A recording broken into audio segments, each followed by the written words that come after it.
भक्तों हरे कृष्णा। भक्तों आज हम सब श्रीमद् भगवत गीता यथारूप अध्याय 8 भगवत प्राप्ति। भक्तों भगवान की भगवत प्राप्ति श्लोक नंबर 12 पढ़ेंगे। भक्तों उससे पहले हम सब भगवान की मंगलाचरण स्तुति करेंगे। ओम अज्ञानतिमिरन्धस्य ज्ञानांजनशलाकया चक्षुर्मिलितं येन तस्मै श्री गुरुवे नमः। श्री चैतन्य मनोभीष्टं स्थापितं येन भूतले स्वयं रूपः कदा मह्यं ददाति स्वपदान्तिकं। वन्देऽहं श्रीगुरुः श्रीयुतपदकमलं श्रीगुरून् वैष्णवश्च श्रीरूपं साग्रजातं सह गण रघुनाथवन्दितं तं सजीवं साद्वैतं सावधूतं परिजन सहितं कृष्ण चैतन्य देवं श्री राधा कृष्ण पादान सह गण ललिता श्री विशाखान्वितांश्च च। हे कृष्ण करुणा सिंधो दीनबंधु जगतपते गोपेश गोपिका कांत राधा कांत नमोस्तुते। तप्त कांचन गौरांगी राधा वृंदावनेश्वरी वृषभान सुते देवी प्रणममि हरिप्रिये।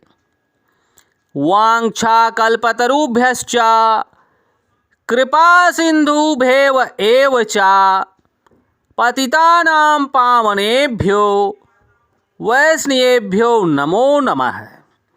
जय श्री कृष्ण चैतन्य प्रभु नित्यानंद श्री अद्वैत गदाधर श्री वशादि गौर भक्तवृंद।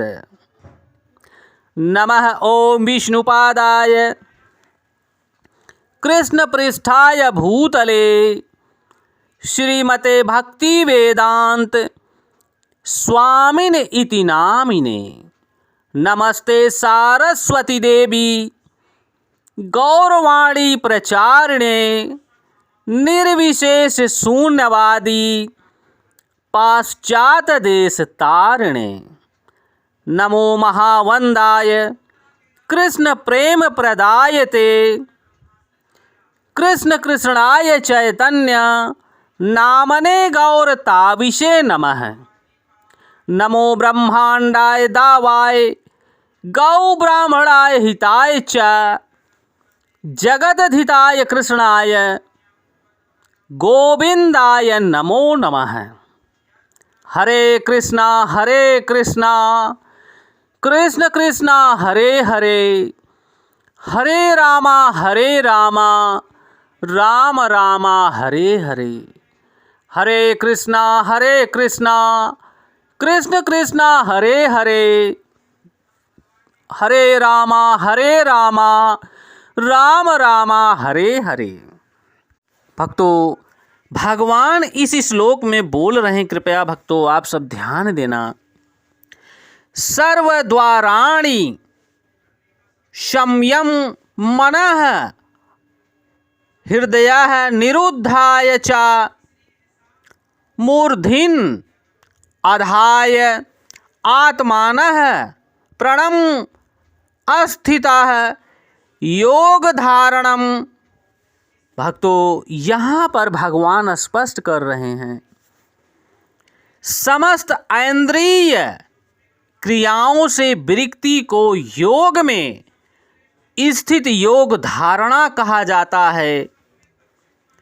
इंद्रियों के समस्त द्वारों को बंद करके मन को हृदय में और प्राण वायु को सिर पर केंद्रित करके मनुष्य अपने को योग में स्थापित कर सकता है।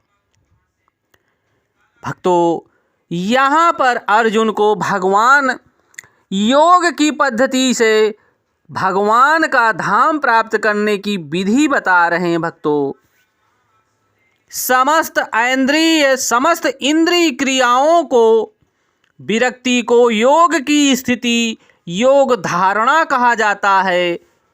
इंद्रियों के समस्त द्वारों को बंद करके तथा मन को हृदय में और प्राण वायु को सिर पर केंद्रित करके मनुष्य को योग में स्थापित करता है। भक्तों, यहाँ पर गुरु, जगत गुरु स्वामी श्रील प्रभुपाद स्पष्ट कर रहे हैं। भक्तों, इस श्लोक में बताई गई विधि से योग अभ्यास के लिए सबसे पहले इंद्रिय भोगों के सारे द्वार बंद करने होते हैं। भक्तों, यहाँ पर भगवान स्पष्ट कर रहे हैं कि समस्त इंद्रिय भोगों के द्वार को बंद करने होते हैं। यह प्रत्याहार अथवा इंद्रिय विषयों से इंद्रियों को हटाना कहलाता है। समस्त विषय भोगों से इंद्रियों को हटाकर अपने में सिमट कर संयमित करना भक्तों सबके बस की बात नहीं है। इसमें ज्ञानेंद्रियों, नेत्र, कान, नाक, जीभ तथा स्पर्श को पूर्णतया वश में करके इंद्रिय तृप्ति में लिप्त होने नहीं दिया जाता। इसलिए इस प्रकार मन को हृदय में स्थित परमात्मा पर केंद्रित करना होता है और प्राणवायु को सिर के ऊपर तक चढ़ाया जाता है। इसका विस्तृत वर्णन 6ठे अध्याय में भगवान पहले ही बता चुके हैं। भक्तों, किंतु जैसा कि पहले कहा जा चुका है, अब यह विधि व्यवहारिक नहीं है।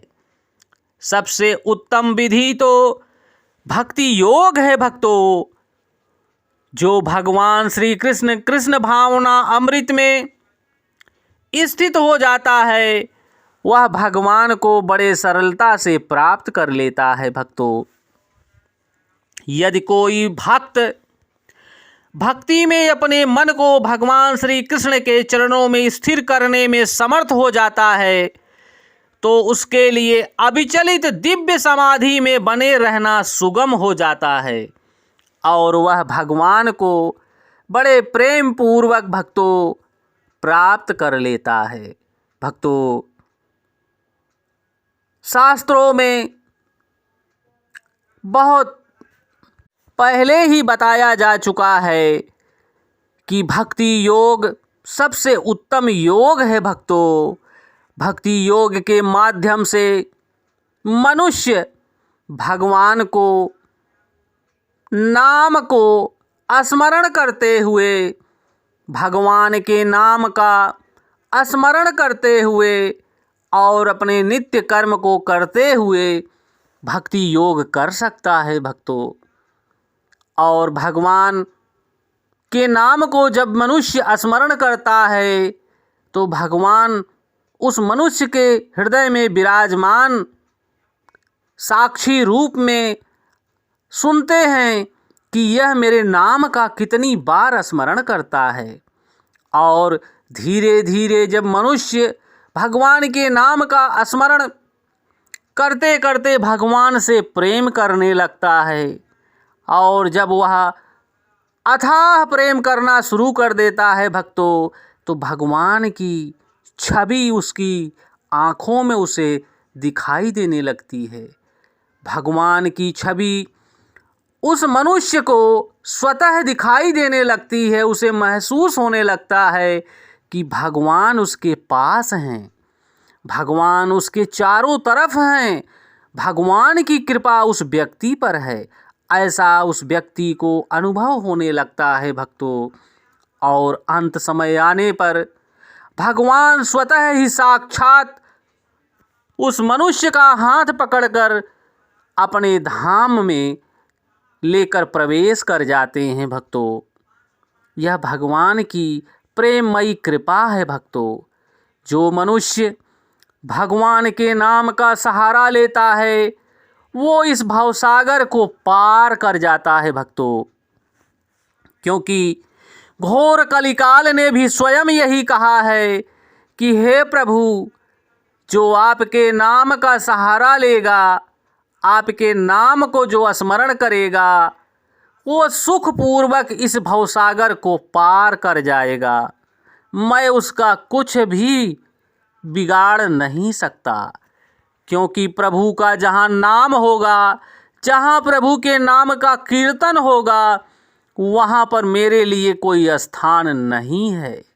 भक्तों, हम सबको भगवान के नाम का स्मरण करते हुए हरे कृष्ण कृष्ण कृष्ण हरे हरे, हरे राम राम राम हरे हरे, हरे कृष्ण कृष्ण कृष्ण हरे हरे, हरे राम राम राम हरे हरे। भक्तों, भगवान के नाम का स्मरण करते हुए हम सबको भगवान से प्रेम पूर्वक भगवान की सेवा करनी चाहिए भक्तों। और जीवन में कुछ नहीं है भक्तों, क्योंकि भगवान के नाम के आधार, भगवान की सेवा के बिना ये जीवन भक्तों बेकार है। भक्तों, ये भगवान की भगवत वाणी है, आप सब जन जन तक पहुँचाने की कृपा करें। भक्तों, जय श्री कृष्णा।